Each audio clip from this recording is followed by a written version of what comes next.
sampai selesai ya. Sejarah Kerajaan Mataram Islam. Awal mula berdirinya Kerajaan Mataram Islam dimulai ketika Panembahan Senopati atau Danang Sutawijaya membantu Sultan Hadiwijaya atau Jaka Tingkir mengalahkan Arya Penangsang di Demak.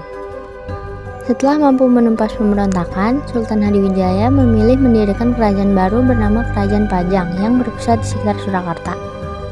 Sebagai bentuk balas budi atas bantuan penumpasan pemberontakan, Ki Ageng Pamanahan diberi hutan Taok atau Kota Gede oleh Sultan Hadiwijaya. Selanjutnya, wilayah tersebut berdiri sebuah kadipaten di bawah Kerajaan Pajang. Dan di saat yang sama, Sutawijaya diangkat sebagai anak Sultan Hadiwijaya sebagai pancingan karena belum memiliki keturunan. Pada tahun 575, Sutawijaya menggantikan ayahnya, Ki Ageng Pamanahan yang wafat dengan gelar Senopati Inggalaga, yang berarti panglima di medan perang. Setelah menggantikan ayahnya, Sutawijaya berusaha melepaskan diri dari pengaruh Kerajaan Pajang yang kemudian menimbulkan konflik di antara keduanya. Tak berselang lama, Sultan Hadiwijaya sakit dan akhirnya wafat. Pada tahun 1586, Sutawijaya mendirikan Kerajaan Mataram Islam dan mengangkat dirinya dengan gelar Panembahan Senapati Alaga Seidin Panatagama. Kerajaan ini mengalami masa kejayaan di bawah pemerintahan Sultan Agung pada tahun 1613 hingga 1645, sebelum akhirnya pecah menjadi dua pada pertengahan abad ke-18. Letak geografis Kerajaan Mataram Islam. Kerajaan Mataram Islam terletak di daerah Yogyakarta dan sekitarnya dengan pusat pemerintah di Kota Gede. Pusat pemerintahannya awalnya di Kota Gede, kemudian dipindahkan ke Kartasura karena adanya perintah dari Sultan Agung yang memerintah antara 1613 sampai 1646. Memindahkan ibu kota dari Kota Gede ke Karta kemudian dikenal sebagai Kartasura karena dapat perintah atau dawuh dari Sunan Kalijaga.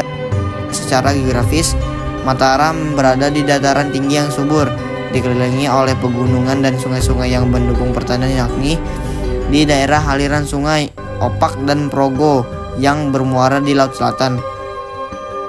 Komoditas utama yang dihasilkan oleh kerajaan ini meliputi padi, rempah-rempah, dan hasil pertanian lainnya. Mataram juga dikenal sebagai pusat perdagangan yang penting di Pulau Jawa dengan jalur perdagangan yang menghubungkan berbagai daerah. Penguasa Kerajaan Mataram Islam. 1.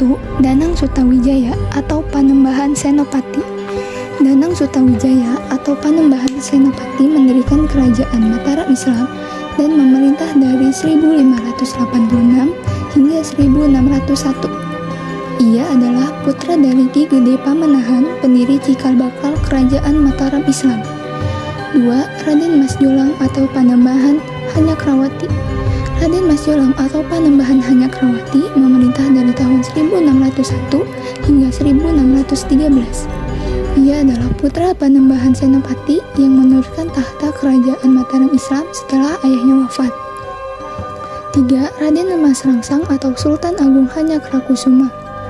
Raden Mas Rangsang atau Sultan Agung Hanyakarakusuma memerintah dari tahun 1613 hingga 1645.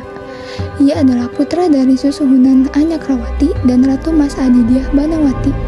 Ayahnya adalah raja kedua dari Kesultanan Mataram, sedangkan ibunya adalah putri dari Pangeran Benawa, raja terakhir dari Kesultanan Pajang.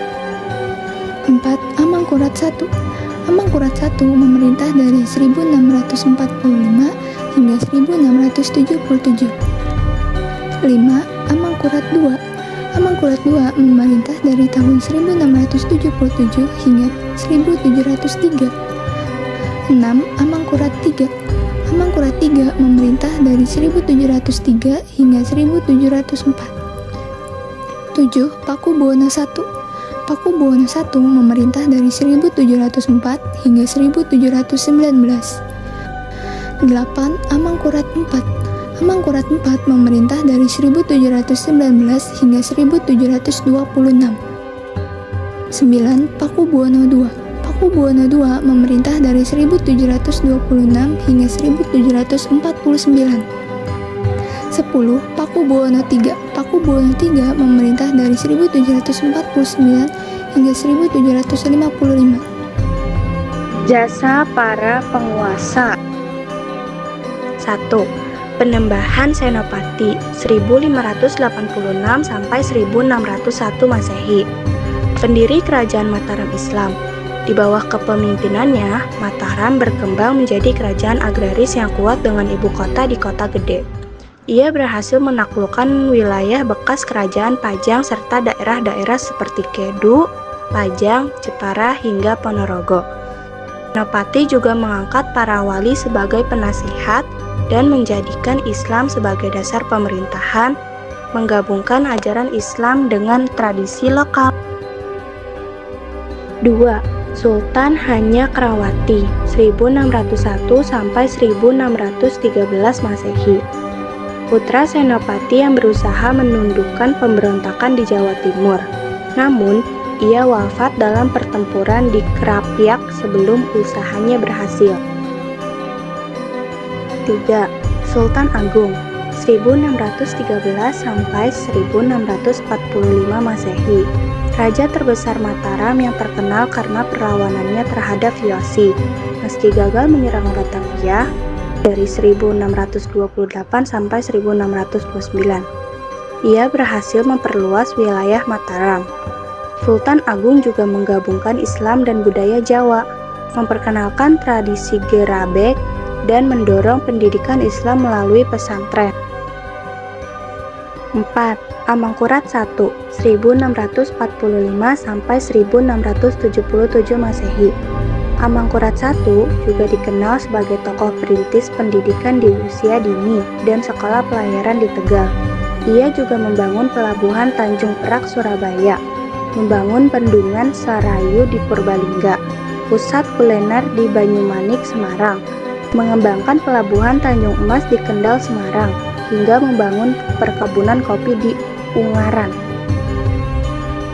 5. Amangkurat II 1677 sampai 1703 Masehi.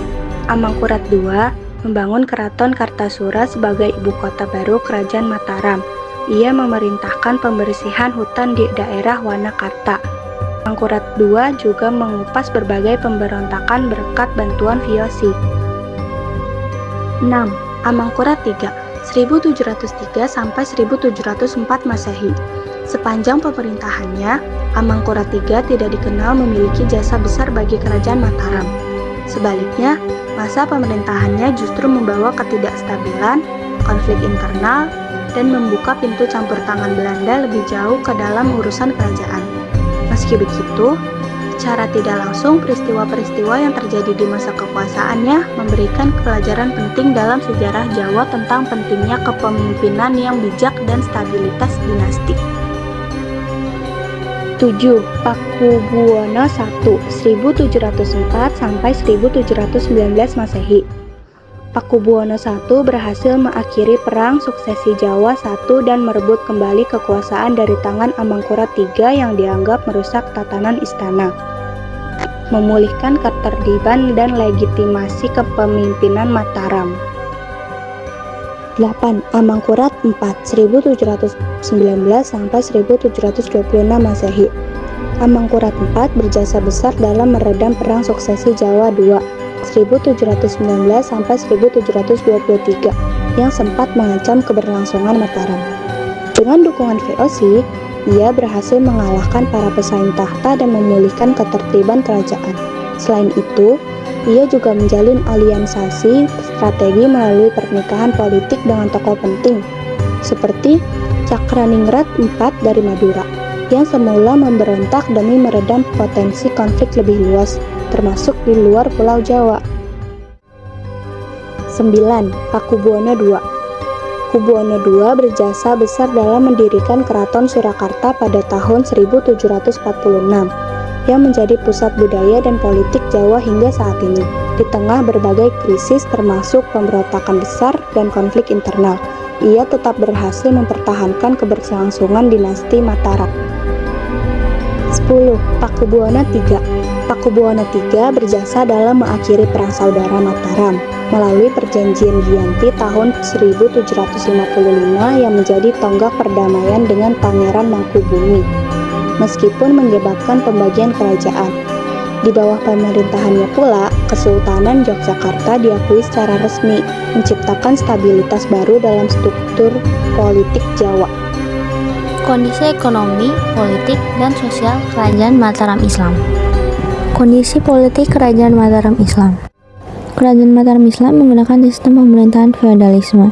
Jadi, para bangsawanlah yang memegang kekuasaan di berbagai bidang. Raja pertama Mataram Islam, Panembahan Senopati, mengalami masa sulit di masa pemerintahannya karena area di sekitar Kerajaan Mataram Islam ingin memberontak. Oleh karena itu, ia terus menaklukkan dan berekspansi untuk menguasai tanah karena dalam feodalisme, seluruh tanah merupakan milik raja. Para bupati yang berusaha melepaskan diri akhirnya takluk di bawah pemerintahan Panembahan Senopati dan menjadi perpanjangan tangannya. Wilayah Kerajaan Mataram Islam pun meluas dari Jawa Tengah hingga ke Jawa Timur. Kondisi ekonomi Kerajaan Mataram Islam. Kehidupan ekonomi Kerajaan Mataram Islam adalah masyarakatnya bermata pencaharian sebagai petani. Sementara di daerah pesisir, mata pencaharian utamanya adalah nelayan dan pedagang. Bersumber dari Kemdikbud.go.id, Kerajaan Mataram Islam berkembang menjadi kerajaan agraris.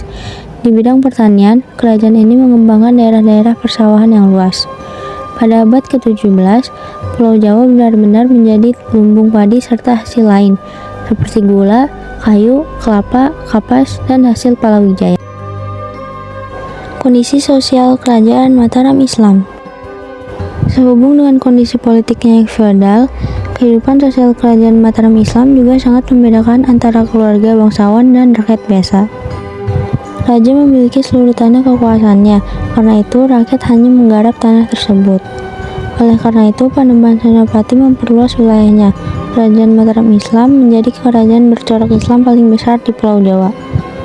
Dilanjutkan dengan Sultan Agung yang berambisi untuk menyatukan Pulau Jawa menjadi kerajaan Islam. Karena pengaruh agama Islam yang kuat, inilah kehidupan sehari-hari warganya sangat terpengaruh oleh syariah Islam. Meski begitu, tentu tradisi dan budaya Jawa tetap kuat, sehingga di banyak area kehidupan sosialnya merupakan perpaduan antara ajaran Islam dan turun-temurun dari budaya Jawa. Akhir dari Kerajaan Mataram Islam dan peninggalan serta pengaruhnya sampai saat ini. Masa-masa keruntuhan Kerajaan Mataram Islam sudah mulai terlihat ketika pemerintahan Sultan Agung berakhir dan dilanjutkan oleh putranya yang bergelar Kanjeng Susuhunan Prabu Amangkurat Agung atau biasa disebut dengan Amangkurat I.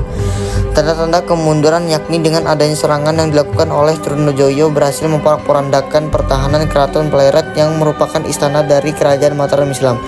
Atas peristiwa tersebut, kemudian Amangkurat I pergi dan melarikan diri dari Keraton Pleret serta meminta perlindungan dari pihak VOC. Akhirnya Amangkurat I meninggal dalam masa pelariannya di Tegal pada tahun 1677, kemudian digantikan oleh putra mahkota Kerajaan Mataram Islam dengan gelar Amangkurat II dan diterima sebagai bangsawan Jawa di Tegal. Selanjutnya terjadi pula perang antara Pakubuwono I melawan Amangkurat III. Kemenangan Pakubuwono I menjadikan wilayah Mataram Islam terpecah. Dari sini dimulailah era dinasti Pakubuwono di Mataram. Konflik internal atas pengaruh Belanda di Kerajaan Mataram Islam terus bergulir sampai puncaknya terjadilah Perjanjian Giyanti pada tanggal 13 Februari 1755. Perjanjian ini membagi Mataram menjadi Kesultanan Ngayogyakarta dan Kasunanan Surakarta sekaligus mengakhiri kejayaan Kerajaan Mataram Islam.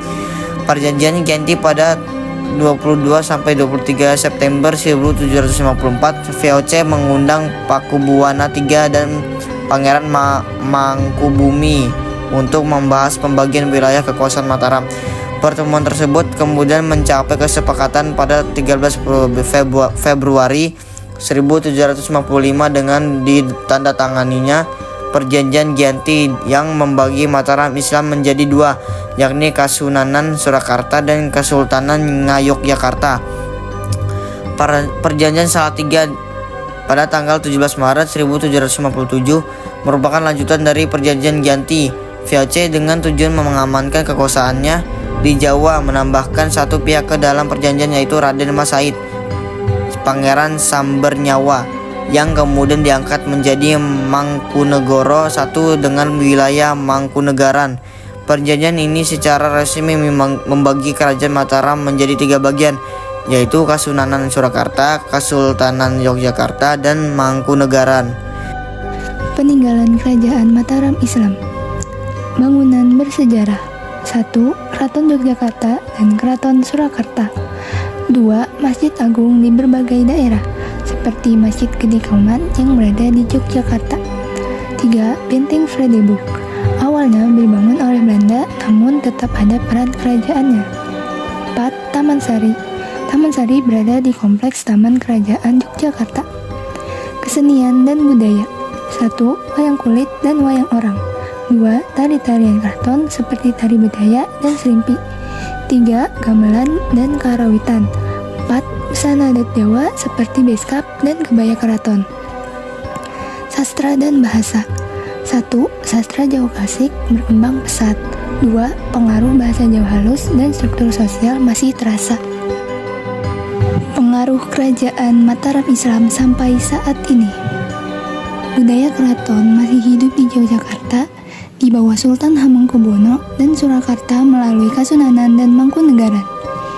Peninggalan budaya yang masih dilestarikan seperti seni pertunjukan wayang dan gamelan. Pengaruh dalam kehidupan sosial dan keagamaan masyarakat Jawa yang terus berlanjut. Sultan Yogyakarta adalah Gubernur Daerah Istimewa Yogyakarta sesuai dengan Undang-Undang Keistimewaan Daerah Istimewa Yogyakarta. Pesantren yang didirikan pada masa kerajaan masih berfungsi sebagai pusat pendidikan Islam.